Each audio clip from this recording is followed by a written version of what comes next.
So, dito yun eh. Ito ayun kasi yung puno niya. Kita niya? Oh, diba? Ang daming bunga. Sana, oh. Ayan. Ang dami nilang bunga. Tapos, pag lumalakas yung hangin, nahuhulog sila dyan. Swerte na lang pag dito nalaglag. Kasi pag doon, sa kabilang bahay yun. Kaya maghahanap tayo ngayon. Wait lang. Ayan na nga ba sinasabi ko. Merong isa. Ay, ay, sayang naman. Ba't naman ito? Kala ko pa naman buo. May damage na siya. Teka, meron ako narinig dito eh.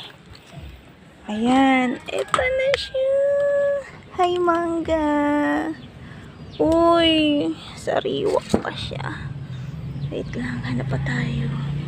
Takot naman dito. Ayan. Ayan, nakadalawa na ako. Well, actually, kahapon pa ako namumulot ng mga ganitong mangga at marami na akong nakuha. Teka, sandali. Sayang naman ang isang to. So, wala na ba? Hanap pa tayo, baka meron pa. Kung naman palaka naman nakita ko. So, wala na. Antay na lang ulit tayo na lumakas ang hangin. Tapos, baka may mahulog ulit. Uy, ang sarap in fairness.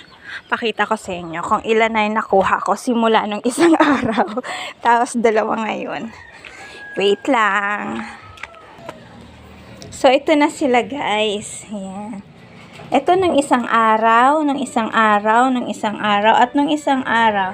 Tapos, ngayong araw. Ilan na sila? 1, 2, 3, 4, 5, 6, 7. Ang 7 na duling ba? 6. 1, 2, 3, 4. 6 na mangga. Diba? Ang laki nito, oh.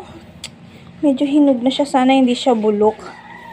Mag-aantay na lang ako ng ilang araw. Tapos kakainin na natin sila. Hi, salamat kapitbahay. May okra. Thank you.